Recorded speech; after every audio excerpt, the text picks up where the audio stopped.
Olá pessoal, boa noite. Nós vamos estar iniciando aqui nesse primeira videoaula nossa, nós vamos estar abordando a questão do ISS.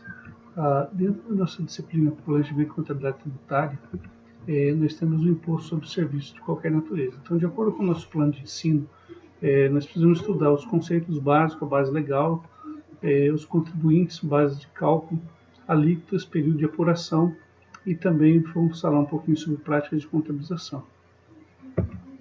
O fato gerador do ISS, ele está previsto na Lei Complementar 116, de 31 de julho de 2003. Ela diz o seguinte: o imposto sobre serviços de qualquer natureza, de competência dos municípios e do Distrito Federal, tem como fato gerador a prestação de serviços constantes da lista anexa. Então, nessa lista da Lei Complementar 116, existe uma série de itens, que tem como fato gerador a prestação de serviço. Então, todos aqueles contribuintes que prestarem serviços constantes nessa lista anexa estão sujeitos, ao pagamento do ISS. Esse imposto incide também sobre os serviços provenientes do exterior do país, ou seja, a prestação que tem iniciado num outro país e concluída no território nacional. Então, esses serviços também vão ter a contribuição aí do ISS. Já aquele imposto que é prestado, aquele serviço que é prestado para o exterior, ou seja, quando um prestador de serviço no território nacional presta para alguma empresa ou para alguma pessoa física no exterior, não tem a incidência do ISS, é o ISS de exportação.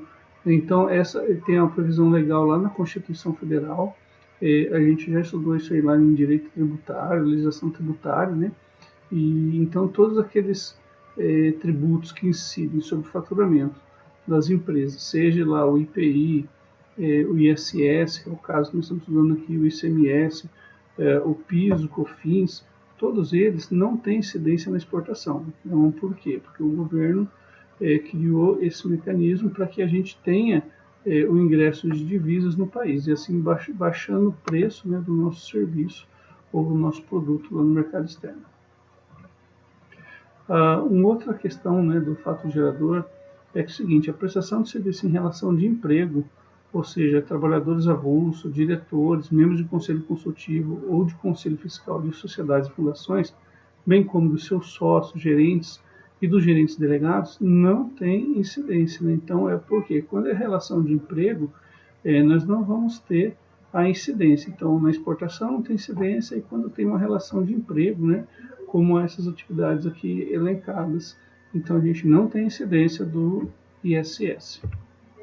Agora, ele também não incide, quando um valor é intermediado no mercado de títulos, Então, o valor intermediado no mercado de títulos e valores imobiliários, valor dos depósitos bancários, seja o principal, juros e acréscimos moratórios relativo a operações de créditos realizadas por instituições financeiras. Então, todos esses serviços de intermediação no mercado de títulos e valores mundiais também não há incidência do ISS, porque nessas operações o governo tende a estimular para que o capital seja investido na Bolsa de Valores. Então, por isso que eles não tributaram o ISS sobre essas operações.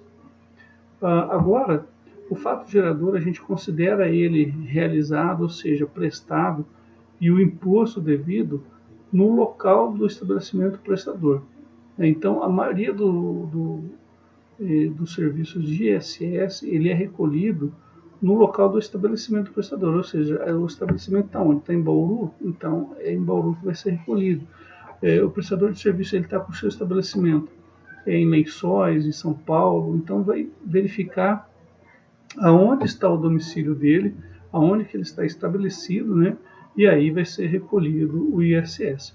Quando a gente não tem, esse estabelecimento definido, ele fica no domicílio do prestador, ou seja, todo prestador, toda pessoa física, ele tem um domicílio, Então, aí vai ser considerado o domicílio dessa pessoa, desse prestador de serviço, exceto aqui em algumas hipóteses, previstas aqui do inciso 1 até o 25, em que o serviço prestado e o imposto devido vai ser no local dessas prestações de serviço, né? Então, algumas atividades vai ser cobrado no próprio local onde ele é prestado.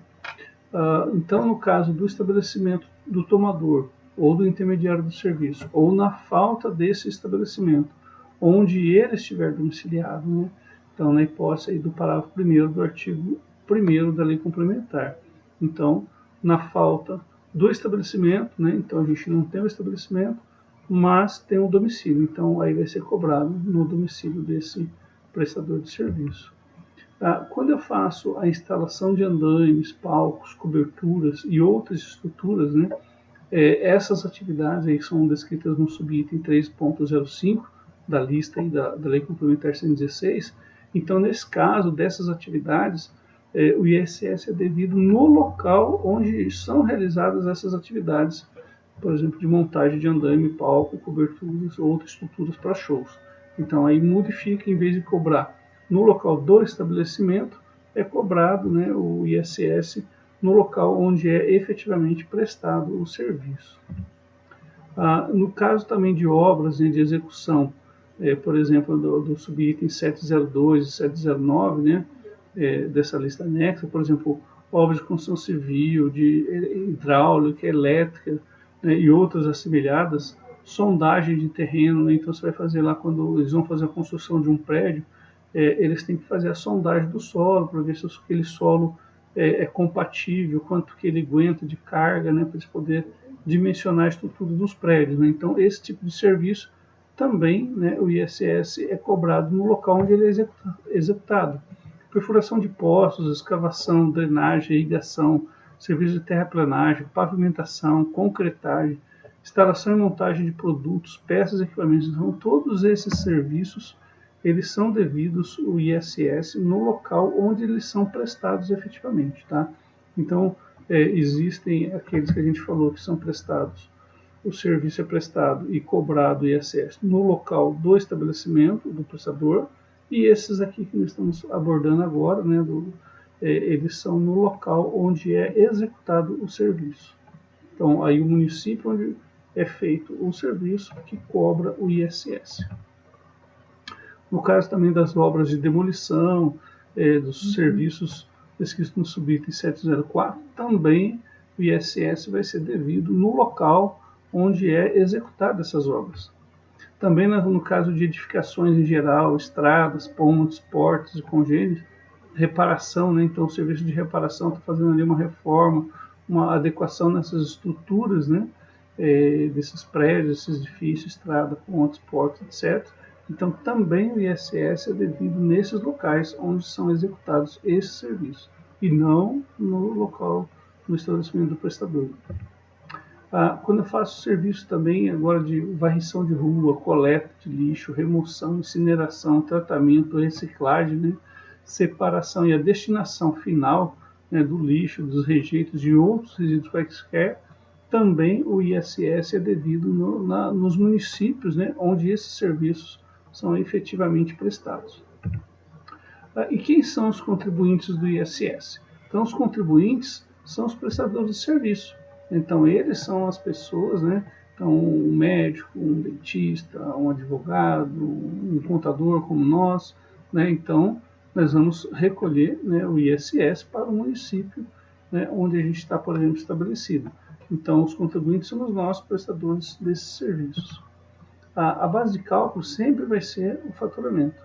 Então, eu tenho lá o valor do preço do meu serviço, então eu determino qual que é o preço por esse serviço, e aí, em função desse preço, eu vou emitir, né, a minha nota fiscal, e nessa nota fiscal vai ter aí o cálculo da alíquota, né, que a gente vai falar logo na sequência. Então, é o preço desse serviço.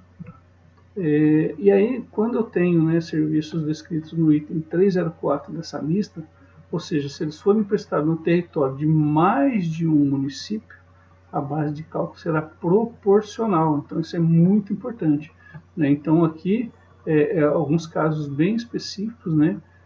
Por exemplo, no caso de ferrovias, rodovias, dutos, né? Condutos de qualquer natureza, cabos de qualquer natureza, ou o número de postes existente em cada município.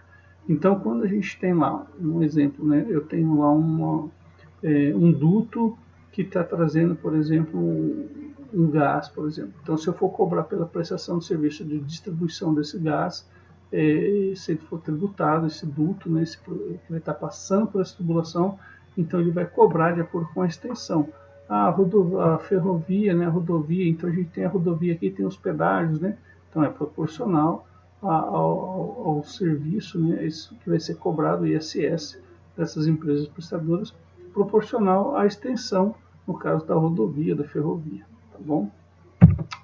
Então aqui, né, a gente tem lá, por exemplo, os dutos, né, que são transportados, as ferrovias, né, a tubulação, né, então eu vou verificar a rodovia até onde que vai, onde começa o município, onde termina o outro, e aí eu vejo a extensão de cada um deles para poder tributar e cobrar isso proporcionalmente, né, à extensão do meu território, no caso do município. Então, não se inclui, né, na base de cálculo do ISS, né, os valores de materiais fornecidos pelo prestador de serviço previsto nesses itens 702 e 705, né, da lista de serviço anexo. Então, quando você faz uma prestação de serviço, se tiver algum tipo de material, esse material ele não vai entrar na composição ali, né, para formar a base de cálculo do ISS. Então, eu tenho lá, por exemplo, materiais, né, então, de construção civil, materiais hidráulicos, elétricos. Então, esses materiais, eu estou fazendo a prestação de serviço, por exemplo, de pintura. Então, nesse serviço de prestação de pintura, eu não vou cobrar o material, não vai entrar na base de cálculo do ISS. Então, se eu estou fornecendo tinta, a tinta vai ser cobrada à parte, como material sujeito aí ao ICMS, por exemplo, mas eu não vou cobrar, ele não vai compor a base de cálculo do ISS, ok? Então, isso aí nas diversas atividades aí que eu precisar incluir algum tipo de material, esses materiais não entram na base de cálculo do ISS. A alíquota, né, do ISS, nós temos aí uma alíquota que varia de 2%, que é a alíquota mínima, a 5%. Então, o que acontece? Até recentemente, né, a gente não tinha uma previsão, né, de uma alíquota mínima, né? Então, houve uma mudança na lei complementar do ISS, alterando essa legislação e estabelecendo uma alíquota mínima.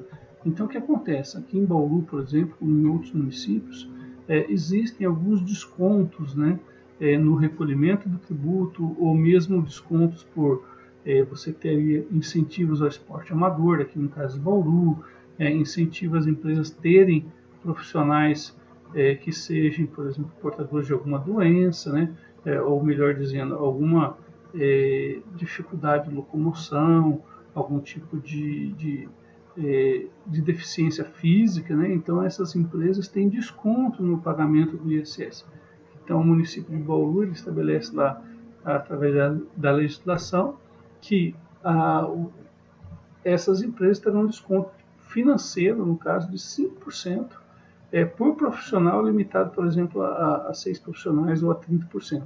Então, isso fazia com que o imposto efetivo do nosso município, no caso de Bauru, ele sairia de 2, que é a alíquota mínima, e ficaria, por exemplo, até em 1,46%. Então, isso fazia com que esse imposto ficasse abaixo do mínimo, e isso causava, né, uma guerra fiscal entre os municípios. Então, o legislador fez essa alteração, estabelecendo que esses descontos não podem interferir, que mesmo que eles tenham, a alíquota não pode ser inferior a 2%. A alíquota máxima é 5%. A gente sabe que existem algumas atividades como serviços bancários, pedágios, né? Cobra-se a alíquota máxima de 5%. Em São Paulo, a maioria dos prestadores de serviço lá pagam a alíquota máxima de 5%. Então, existem também algumas questões voltadas para a isenção. Então, o imposto ele não será objeto, né, de concessão de isenções, incentivos, benefícios tributários, financeiros, né, inclusive redução de base de cálculo, que é isso que eu acabei falando agora mesmo, né, de forma com que essa alíquota, né, ela fique menor do que a alíquota estabelecida lá dos 2%. Então, ela não pode ficar menor do que a mínima de 2%. Então, eu não posso conceder nenhum tipo de benefício tributário para o contribuinte ou mesmo financeiro, de forma com que essa alíquota fique menor que 2%. Isso aí é o disposto que temos agora a nova redação da Lei Complementar 116. O prazo de recolhimento, né, do ISS ele vai ser definido pela lei de cada município. Então, Bauru define uma coisa, Pederneiras, Itaju, né, não importa aí qual município, né, o certo é que cada um deles vai ter que estabelecer dentro da sua legislação qual é o prazo de recolhimento. Então, não existe um prazo padrão. Então, vamos ver aqui um exemplo, né, de contabilização do ISS. Então, um prestador de serviço. Então, na hora que eu tenho lá o meu ISS, ele constitui uma despesa. Então, para o prestador de serviço, o ISS constitui uma despesa. Então, por exemplo, recebimento, né, de serviços prestados no valor de R$1.000, com retenção de ISS de 5% pelo tomador de serviço. Como que eu contabilizo isso? Despesa com ISS. Vai ser uma conta redutora da receita, né, e aí eu faço um débito nela, então ela tem uma conta de natureza redutora, e aí a minha receita sobre o serviço. Então eu vou creditar ali a receita de serviço, por exemplo, de R$50. Esse dinheiro entrou no caixa, né, então a gente coloca ali conta de disponibilidades, então pode ser conta caixa, conta banco, né? Então a gente põe disponibilidades, por exemplo. Aí eu vou verificar qual o lançamento. Então, se eu recebi isso mediante, por exemplo, um depósito bancário, então essa conta de disponibilidade que eu vou debitar, né, vai ser o banco. Agora, se fosse recebido esse dinheiro, né, essa prestação de serviço, essa receita em dinheiro, então eu vou debitar no meu caixa. E o crédito, né, 950 no caso, lá em receita de serviço. Então aí eu tenho isso no momento em que eu faço a retenção do ISS, que é o que mais acontece aqui em Bauru, né, na hora que a gente tem aí essa prestação de serviço com retenção. Um outro exemplo, né, é quando o tomador de serviço. Então, agora a gente falou primeiro do prestador, agora vamos falar do tomador de serviço. Então, a incidência do fato gerador, né, no caso aí, constituindo, né, uma obrigação de retenção pelo tomador de serviço. Então, agora a gente vai ver na visão do tomador de serviço. Então, esses serviços tomados a prazo, né, no caso aqui não é pagamento à vista, a prazo, no valor de R$1.000, com retenção de ISS, uma alíquota de 5%. Então, como que esse tomador de serviço vai contabilizar?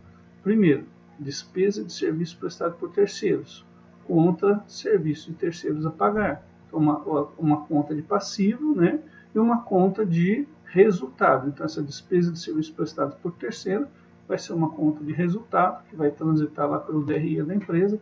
Então, eu vou contabilizar ali R$950, né, dessa despesa e vou colocar essa receita, né, esse pagamento desse serviço lá no meu passivo. Então, eu contabilizo isso como uma obrigação que a empresa assumiu, porque ela não está pagando à vista, ela vai pagar isso de forma a prazo. E aí, em relação ao ISS retido, então eu vou ter lá uma despesa de serviços prestados por terceiros, então é a mesma conta de despesa, totalizando, no caso, os R$1.000 do serviço tomado, né?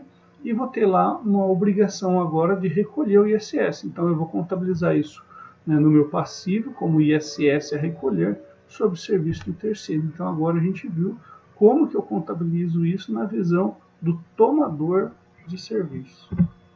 Ok? Então essa, pessoal, foi a nossa aula. Aqui a gente fez bem breve, né, para que esse vídeo não ficasse muito extenso. O objetivo é que vocês possam entrar na bibliografia da nossa disciplina. Vocês podem entrar em sites, né, ler, faz uma leitura, né, dessa Lei Complementar 116. Ela não é muito extensa, é uma lei pequena. Dá uma estudada com carinho isso aí, que vai ajudar muito nos nossos estudos, no nosso conhecimento sobre o ISS. Tá bom, pessoal? Fica aí um abraço do professor Wander. Vocês tenham um bom estudo aí e tenhamos uma boa semana. Semana que vem nós vamos colocar mais um assunto aí em pauta. Vou gravar mais um vídeo curto para que a gente possa compreender e ir estudando as nossas disciplinas em função desse problema que nós estamos vivendo no nosso país, dessa epidemia, desse coronavírus, tá bom? Então, por enquanto, nós vamos estar trabalhando assim. As dúvidas que vocês tiverem, podem me procurar. Vocês têm meu WhatsApp, manda o WhatsApp, eu vou esclarecendo dúvidas. E depois eu vou colocar aí também alguns exercícios para vocês irem estudando e fazendo, tá bom? Fica um abraço, querido professor. Um abraço, tchau, tchau.